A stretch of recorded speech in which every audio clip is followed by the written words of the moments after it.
Hello सत्य नमस्कार, मैं आर.के. गुप्ता आप सभी का स्वागत करता हूं। और जैसे कि हमने हिंदी की क्लास स्टार्ट की थी और हिंदी की क्लास में साथियों हमारा जो टॉपिक था वो था हमारा वर्णमाला, और इसकी हमने पहले ही 2 वीडियो अपलोड कर दी थी और आशा करता हूं कि आप सभी ने वो चीज़ देख ली होगी। साथियों वर्णमाला में हमने पढ़ क्या क्या लिया, एक बार थोड़ा सा रिविज़न कर लेते हैं। तो साथियों हमारा क्या था, टॉपिक वर्ण था। और वर्ण, अगर मैं हिंदी वर्णमाला में बात करूँ कि वर्णों की संख्या कितनी थी, तो आप बताओगे कि 52 थी, यानी कि 52 थे।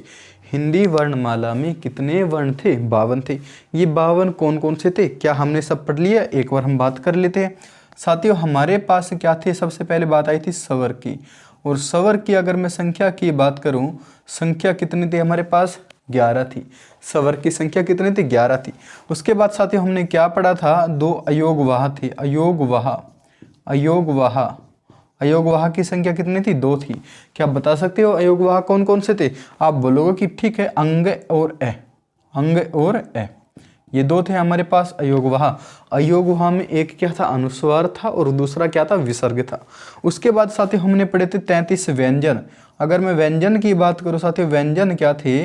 वह ध्वनि जो स्वर की सहायता से बोली जा रही थी। तो व्यंजन की संख्या कितनी थी? 33 थी। 33 कैसे हुई थी? कुछ अगर ध्यान आ रहा होगा तो आप बताएंगे कि क्या थे हमारे पास? जो 25 संख्या थी, 25 थे हमारे पास स्पर्श व्यंजन।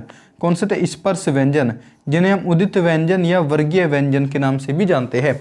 तो 33 में अगर बात करोगे, 25 तो क्या हो गया हमारे पास? स्पर्श हो गए। उसके बाद क्या थे साथियों? 4 थे हमारे पास उस कौन से थे? अंत्यस्थ व्यंजन। अंत्यस्थ व्यंजन, ये अंत्यस्थ कौन से थे? अंत्यस्थ में थे हमारे पास ये, रे, ले, वे। कौन से थे? ये, रे, ले, वे। उसके बाद हमारे पास क्या थे? यहाँ पे 4 थे हमारे पास उष्म व्यंजन। और उष्म का दूसरा नाम क्या था? संघर्षी व्यंजन। और उसमें कौन कौन से 4 थे हमारे पास? से और है। ये 4 क्या थे हमारे पास? उष्म व्यंजन थे। तो कितने हो गई? 11, 2, 13, 13 और 33 कितना हो गया अभी? ये हो गया कितना? 46। अगर हम बात करें कुल कितने थे? 52। अब बचा क्या क्या है? आप बोलोगे कि 4 तो संयुक्त बचे हुए। क्या? संयुक्त व्यंजन। क्या बचे? संयुक्त व्यंजन में कौन कौन से थे? क्षेत्र, अज्ञे और श्रेय। ठीक है, अज्ञे और श्रेय, क्षेत्र और अज्ञे और श्रेय कितने हो गए? अगर इन्हें काउंट करें कितना हो गया? 33 और 2 35, 35 और 11 46 और 4 कितना? 50। अब 2 और कौन से बचे? आप बोलो कि उत्क्षिप्त व्यंजन और बच गए। उत्क्षिप्त व्यंजन और बच चुके हैं। और ये उत्क्षिप्त कौन से थे? ये ढ के नीचे ये वाला बिंदु और उसके नीचे ढ के बाद भी ये दोनों क्या थे? उत्क्षिप्त व्यंजन थे। तो हमारे पास हिंदी वर्णमाला में कितने व्यंजन टोटल वर्ण थे? 52 थे। हमने इन सब के ऊपर चर्चा कर ली थी। हमने क्या पढ़ लिया? अयोगवाह कौन से थे, ये हमारे पास अघोष वर्ण कौन से थे, घोष वर्ण कौन से थे। ठीक है, हमने बात कर ली थी अल्प प्राण की, महाप्राण की। हमने बात कर ली थी कि जो स्वर है इनके कितने भेद है। इन सब की हमने सबने चर्चा कर ली थी। आज एक बहुत ही छोटा सा टॉपिक बचा हुआ है, और वो टॉपिक क्या है हमारे पास? उच्चारण स्थान। टॉपिक क्या है? उच्चारण स्थान। यानी कि आपने सुना होगा ना कि कुछ ध्वनि कहाँ से बोलते? तालव्य से बोलती है, कुछ ध्वनि कंठ्य होती है, कुछ ध्वनि दंत्य होती है। तो उन सब की बात करनी है, आज हमें पढ़ना है इनके बारे में। और साथियों मोस्ट इम्पोर्टेंट टॉपिक है ये पूरी हिंदी वर्णमाला में। जो सबसे ज़्यादा इम्पोर्टेंट जो कोई चीज़ है वो हमारे पास क्या? उच्चारण स्थान है। यहाँ से हर हालत में 1 से 2 क्वेश्चन आपको मिलना ही मिलना है, बिल्कुल श्योर है यहाँ से। ठीक है, आज बात करते हैं उच्चारण स्थान की। तो जो हमें एक छोटी सी टेबल बना के चलनी है, बहुत ही आसान है, सबकी सब चीज़ यहीं पे याद करा दूंगा। उच्चारण स्थान, हेडिंग डाल लीजिएगा उच्चारण स्थान। साथियों सबसे पहले हम बात करते हैं, कुछ वर्ग थे हमारे पास। हमने पढ़े थे 25 स्पर्श व्यंजन हैं, और 25 स्पर्श व्यंजन कौन कौन से थे? कितने वर्गों में थे वे? बोलो कि 5 वर्ग में थे। कौन कौन से वर्ग थे? आप बोलो कि क वर्ग। सबसे पहला क्या था हमारे पास? क वर्ग। ठीक है, उसके बाद क्या था? कचट तप याद कराया था, क, च, ट, त और प। ये तो थे 5 वर्ग। कौन कौन से? कचट तप, क वर्ग, उसके बाद च वर्ग, उसके बाद क्या हो जाएगा भाई? ट वर्ग। कौन सा है भाई हमारे पास? ये ट वर्ग। ठीक है, और ये क्या हो जाएगा? त वर्ग, और ये क्या हो जाएगा? प वर्ग। क्या इन सबको बोल सकते हो कि कौन कौन से स्थान है? आप बोलो कि ठीक है, ये कौन सा? क, ख, ग, घ और अंग। ठीक है, उसके बाद क्या होगा, च छ ज झ अ। ठीक है, उसके बाद क्या होगा, ट वर्ग में क्या बोलोगे, ट ठ ड ढ, उसके बाद क्या होगा, अणे अणे।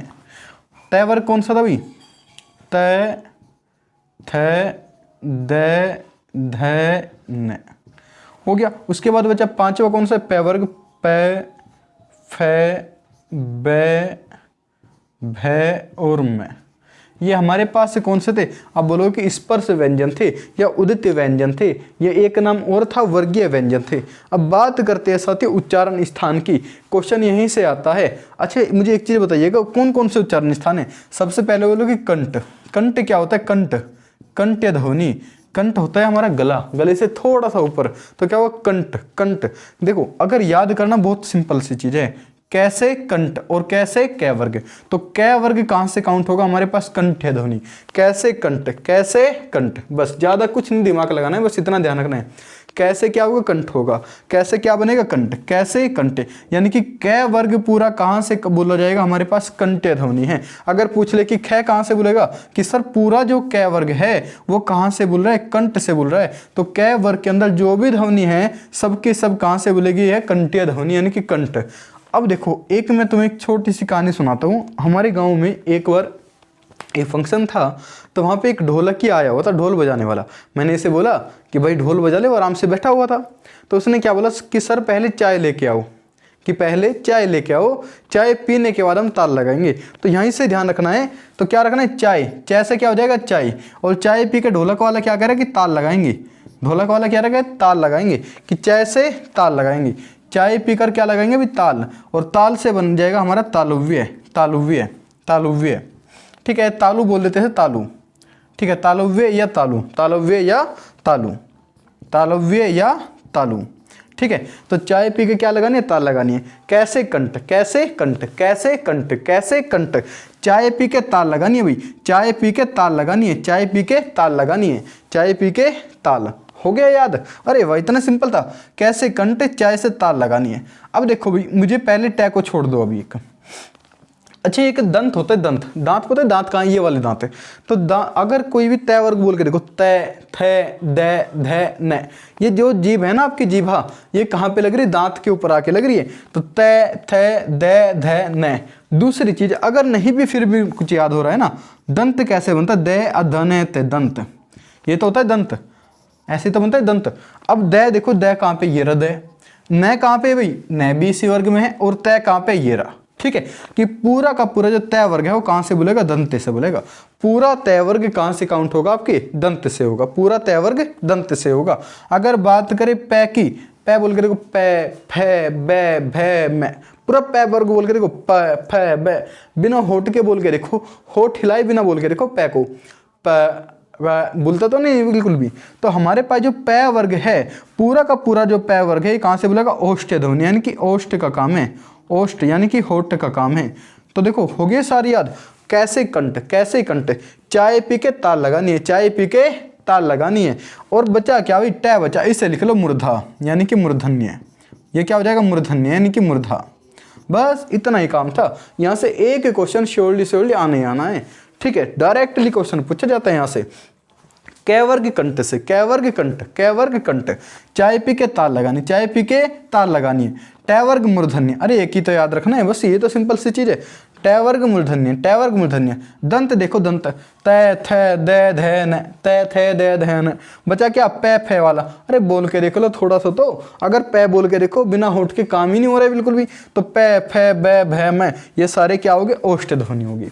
इतना हो गया यार। अरे अभी तो और भी बचा हुआ है, क्या क्या बचा हुआ है आप बोलो कि पूरा का पूरा तो उसमें व्यंजन बचा हुआ है अभी, उसमें व्यंजन।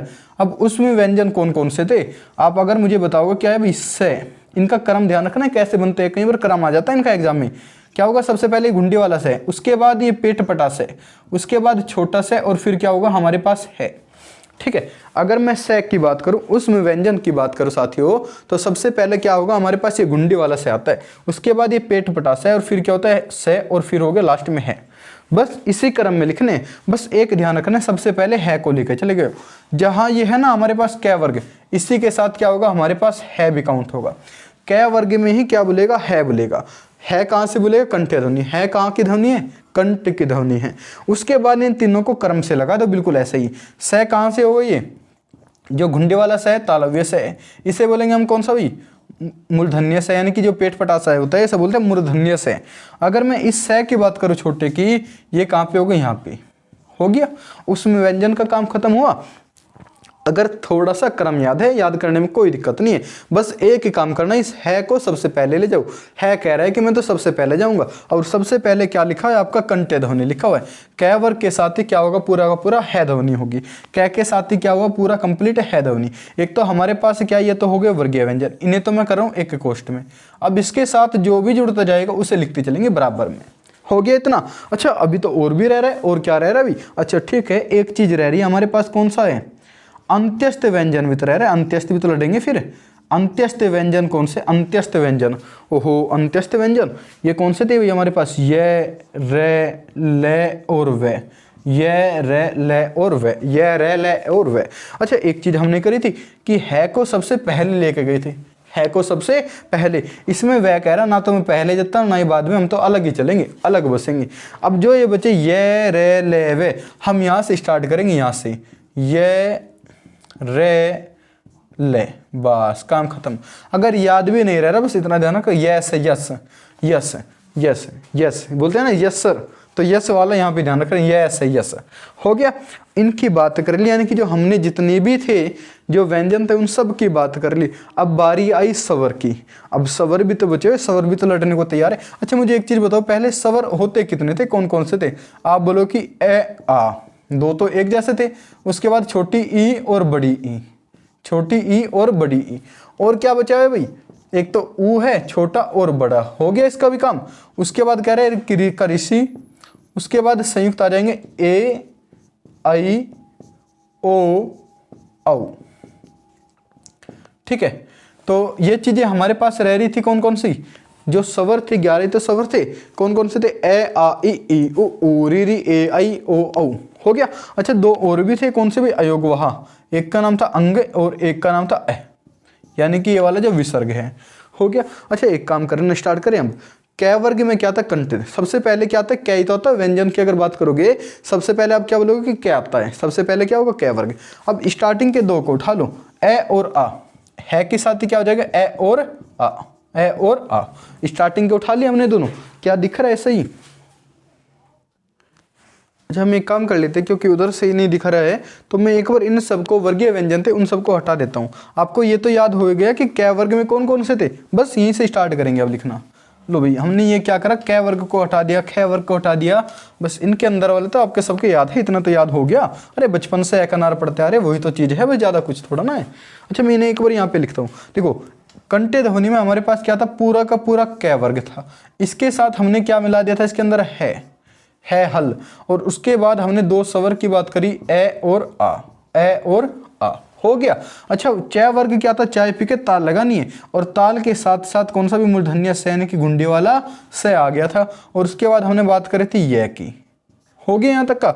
ट वर्ग क्या था, ट था हमारे पास मूर्धन्य, ट क्या था मूर्धन्य, और च क्या था ये तालु, क्या स क्या था ये च, और स और ये हमारे पास कहाँ से बोले थे, तालु से बोले थे। अगर मूर्धन्य की बात करोगे साथियों, मूर्धन्य में हमारे पास क्या था, एक तो पेट पटा स पढ़ा है हमने, और उसके बाद क्या पढ़ा है, रे पढ़ा है, रे लट, ठीक है। उसके बाद अगर मैं तय वर्ग की बात करूं, तय वर्ग कहाँ से बोल रहा था, पूरा दंत से। तय वर्ग कहाँ से था, दंत से। अपनी कॉपी में देखते चलना एक बार अच्छे तरीके से। और यहाँ पे क्या आ जाएगा हमारे पास, एक तो एक छोटा स हो गया, और साथ ही साथ ले लट्टू हो गया। होठ की बात करोगे साथियों, होठ में हमने क्या पढ़ा, केवल अभी तक पूरा का पूरा पै, ये पढ़ा है हमने पै वर्ग, हो गया यहाँ तक का, ठीक है। बस अब थोड़ा सा आगे चलते हैं, आगे मिटाके से थोड़ा सा अच्छे से पढ़ते हैं। अब देखो भाई सबसे पहले हमारे पास दो स्वर है, कौन कौन से स्वर है, आप बोलो कि दोनों आ हमने ले लिए। जोड़ा उठाना है, सिंगल को मत लियो, अगर सिंगल चला तो पिटाई होगी, अगर शादी होगी तो जोड़ों के साथ चलना है पूरे, ठीक है। तो क्या होगा, हमने क्या उठाया, पूरा जोड़ा ए और आ उठा दिया। अच्छा दूसरे में क्या लेंगे, ठीक है सर, कंठ की तो हमने बात कर ली, अब किसकी बात करते हैं, तालु की बात करते हैं। तालु में क्या करेंगे हम, देखो ई और ई, छोटी और बड़ी ई, छोटी और बड़ी ई, कहाँ से आ जाएगी, तालु की आ जाएगी। अच्छा एक चीज और बताइएगा मुझे, ए कैसे बन रहा है, ए के पीछे 2 बिंदी लगी, इसे भी इसमें ले आओ, वरना विचार अकेला बचेगा, उसे भी यहीं पे लिख लो कि ए के पीछे जो 2 बिंदी है वो भी हमारे पास कहाँ से आई, कंठ्य ध्वनि में। तो कंठ्य ध्वनि में कौन कौन से होगी, बड़े ध्यान से देखना है। कैसे कंठ, कैसे कंठ, कैसे कंठ, और कंठ के साथ ही कै वर्ग स्टार्टिंग का है तो ए आ भी लेंगे और क्या लेंगे, विसर्ग वाला भी लेंगे, और साथ ही साथ क्या बचा हमारे पास है। तो कंठ में इतनी सारी चीज आनी है, एग्जाम में बहुत अच्छी तरीके से क्वेश्चन पूछे जाते हैं यहाँ से, और बिल्कुल भी किसी ट्रिक के चक्कर में मत पड़ना, अपने हिसाब से याद करते चलना है, क्योंकि ट्रिक एग्जाम में बैठ के सब गोल हो जाती है। ठीक है, हम तो तुम्हें यहाँ पे याद करा देंगे, लेकिन एग्जाम में कोई ट्रिक काम नहीं करती, अपने हिसाब से ट्रिक बनाओ, खुद की ट्रिक बनाओ, खुद को लागू करो। ठीक है, अच्छा आ जाओ भाई, इनका काम हो गया। अच्छा अभी तो सवाल और भी बचे, हमने इन दोनों की तो बात कर ली। देखो जो हमारे दोनों ऊ है ना, ऊ अगर आप ऊ बोल के लिखोगे, ऊ होठों का काम है, और होठ वाले कहाँ पे हमारे पास ये पै वर्ग, तो पै वर्ग में क्या आ जाएंगे हमारे पास, दोनों के दोनों ऊ आ जाएंगे। पै वर्ग में क्या हो जाएंगे, दोनों के दोनों ऊ आ चुके हैं। हो गया काम। अब बचा क्या भाई, एक तो रिकर्षी बचा हुआ है। रिकर्षी को कहाँ ले आओ, ये मूर्धन्य वाला था ना, यहाँ पे आ जाएगा रिकर्षी। लो भाई जितने थे हमने सबके सबको ले लिए। अब आप बोलोगे कि जो ये संयुक्त स्वर है, संयुक्त स्वर कहाँ जाएंगे। अब थोड़े से संयुक्त को देखते चलिए। मुझे इतना बताइएगा, जो ए है, ए किन ध्वनि से मिलके बना, हमने पढ़ा था संयुक्त है ये। आप बोलो कि ए और ई से मिलके पढ़ाया था, ए और ई जो संयुक्त है हमारे पास, ए कहीं से के मेल से बना था। आप बोलो कि ए प्लस के ई, ए प्लस के ई से क्या हो जाएगा, ए हो जाएगा। और ए कहाँ से बोल रहा है, आप बोलो कंठ से। ए कहाँ से बोल रहा है, कंठ से। और ई कहाँ से बोल रही है, तालु से। ई कहाँ से बोल रही है, तालु से। ई कहाँ से बोलिए, तालु से। तो जो ए है ये हमारे पास कहाँ से बोलेगी, पूरी कंठ तालु, यानी कि जो ए की एडी है, अगर पूरा गणित बना दिया गया यहाँ पे भी, क्या हो गया हमारे पास, कंठ तालु, कंठ तालु या कंठ तालव्य, कंठ तालव्य। तो जो दोनों के दोनों जो ए है वो कहाँ से बोली जाएगी हमारे पास, कंठ तालव्य से बोली जाएगी। कहाँ से बोली जाएगी, कंठ तालव्य से। कंठ तालव्य, कंठ तालव्य, ये अभी हाल फिलहाल के एग्जाम में आया हुआ क्वेश्चन है कि जो ए है, ए ये कहाँ से बोलेगी, आप बोलो कि कंठ तालु से। अरे याद रखना कुछ नहीं है, बहुत सिंपल सी चीज है। कहीं से सबसे पहले देखो कैसे बना हुआ है, आप बोलो कि ए अनार और ई से इमली, इन दोनों के मेल से ए की एडी बनी हुई है। हो गया यहाँ तक का। अब ए कहाँ से बोल रहा है, आप बोलो कि जो ए था हमने पढ़ा है कि कंठ से बोल रहा है। ए कहाँ से बोले, कंठ से। और जो ई ध्वनि है, ई कहाँ से बोले, तालु से। चाय पी के ताल लगा रहा था ना ढोलकिया, तो ई ध्वनि कहाँ से बोली, तालु से। अब आप देखो इन दोनों को जोड़ दो, क्या बनेगा, कंठ तालु बनेगा। तो जो दोनों की दोनों जो ए है, ए और आई, ए और आई कहाँ से मिलके बने, कंठ तालु से, कंठ तालव्य से। अब ऐसे मुझे ओ बताओ, ओ कैसे मिलके बनेगा। जो ओ है ना, ओ हमने पढ़ा था कि ये बनेगा ए प्लस के ऊ के मेल से। किसके मेल से, ए प्लस के ऊ। ए प्लस के ऊ से क्या बनेगा, ओ। ए प्लस के ऊ क्या हो गया, ओ। अब देखो खुद बना के देखो एक बार से। ए कहाँ से बोला है, कंठ से। ए कहाँ से बोला है, कंठ से। जो ऊ है, ऊ जब हम बोलेंगे ऊ कहाँ की साउंड आ रही है, होठ की आ रही है ना भाई, तो इसे लिखेंगे ओष्ठ है। क्या है ये, ओष्ठ। अगर मैं बात करूँ ओ की, और इसका एक भाई है कौन भाई, औ। यही तो था इसका जोड़ा, पूरा हो गया ना, ओ और औ। ये दोनों की दोनों कहाँ से मिलके बनेगी, आप कहोगे कि कंठ तालु से बनेगी। कंठ तालु, कंठ ओष्ठ, सॉरी कंठ ओष्ठ से। कंठ ओष्ठ, कंठ ओष्ठ ध्वनि कौन सी है, आप बोलो कि ओ और औ, ओ और औ। हो गया यहाँ तक का। हमने ए की बात कर ली, कंठ तालव्य की बात कर ली, ओ की बात कर ली, कंठ ओष्ठ की बात कर ली। हो गया सब। अब एक बचा हुआ है, उसे भी लिख लेते हैं। कौन सा बचा हुआ है, वे। अब क्या बचा हुआ है, वे बचा है, बस वे। अब वे को भी लिख लेते, जो वे है हमारे पास, इसे याद रखने कहाँ से बोलेगा, दंत ओष्ठ से। दंत ओष्ठ से, दंत और ओष्ठ ये भी दो ध्वनि से मिलके बनता है। तो वह कहाँ से मिलके बनता है, दंत ओष्ठ से। साथियों ये इतनी इंपॉर्टेंट क्लास है, मैं इतना बताऊं कि आपको हर एग्जाम में सबसे ज़्यादा जो पूछे जाने वाली चीज़ है ना, वो क्या है, इनके उच्चारण स्थान है। और उच्चारण स्थान को बस थोड़ा सा एक बार देखने के नज़रिए की बात है, थोड़ा सा देख लीजिएगा। इसी तरीके से अगर आप पढ़ोगे तो एक भी क्वेश्चन एग्जाम में बाहर नहीं जाएगा। कैसे, कंठ, इसी के साथ दोनों स्वर ए को ले आएंगे और उसी के साथ क्या हो जाएगा हमारे पास, विसर्ग हो जाएगा। और है को हमने जैसे क्रम में लिखा ना उसी हिसाब से पढ़ लेना 1 से 2 बार, आपको बहुत अच्छी तरीके से सब चीज़ें क्लियर हो जाएगी। और आज की क्लास इतना ही रखते हैं, आपकी वर्णमाला कंप्लीट हो चुकी है। अच्छा एक चीज़ और है अभी वर्णमाला की अगर मैं बात करूं साथियों, इसमें एक चीज और बची है बस, क्या बचा? द्विज व्यंजन किसे कहते हैं? द्विज या द्विगुण व्यंजन, द्विज या द्विगुण व्यंजन। तो बहुत छोटा सा है कुछ नहीं, बहुत सिंपल सी चीज है। क्या कह रहा हूं मैं? सबसे पहले बात करते हैं द्विज या द्विगुण व्यंजन की। द्विज या द्विगुण व्यंजन, द्विगुण व्यंजन, ये द्विज या द्विगुण व्यंजन कौन से होंगे साथियों? जब एक ही वर्ण 2 बार आ जाए, जब एक ही वर्ण या व्यंजन जब 2 बार काउंट होगा, 2 बार आएगा, तो उसे बोलेंगे हम द्विज व्यंजन। जैसे अगर मैं लिखूं दिल्ली, क्या लिखा हुआ है साथियों? दिल्ली, दी अध लय और फिर क्या हो जाएगा? पूरा लय। तो ये देखो जो लय है वो 2 बार आ गया ना अभी, तो इसे बोलेंगे, इस वाले लय को बोलेंगे हम द्विज व्यंजन या द्विगुण व्यंजन। बस इतना ही था। जैसा अगर मैं लिखूं तल्लीन, तल्लीन, तय अधलय लीन, तल्लीन, तल्लीन में भी क्या है? ये अक्सर 2 बार काउंट हो गया, तो इसे क्या बोलेंगे? हम द्विज व्यंजन बोलेंगे, द्विज या द्विगुण व्यंजन। दिव से समझ में आ रहा है ना? दिव, दिव माने क्या होता है? 2। जब एक ही व्यंजन या एक ही वर्ण 2 बार काउंट होगा, उसे बोलेंगे हम द्विज या द्विगुण व्यंजन। ठीक है, आपकी वर्णमाला कंप्लीट हो चुकी है और आगे हम पढ़ेंगे संधि को। और साथियों संधि इतने मस्त तरीके से हमें पढ़ना है ना, एग्जाम में कोई भी क्वेश्चन नहीं बचेगा। ठीक है, थैंक यू। और वीडियो को थोड़ा शेयर भी कर दीजिएगा। दूसरी चीज़ एक और भी, अगर कोई चीज़ समझ में नहीं आ रही है या अगर मैं कहूँ कि वीडियो सही दिख नहीं रही है, तो आप मुझे एक बार कमेंट कर सकते हो। आप कमेंट में बताओ क्या क्या कमी है। देखो मैं भी बनानी स्टार्ट कर रहा हूँ अभी, ठीक है, क्योंकि ऑफलाइन हमारा सेंटर है, ऑफलाइन हम पढ़ाते हैं, तो ये आपने अभी स्टार्ट किया है। तो आप अगर कुछ भी कमी नज़र आ रही है तो आप कमेंट सेक्शन में ज़रूर दीजिएगा। ठीक है, ओके, थैंक यू।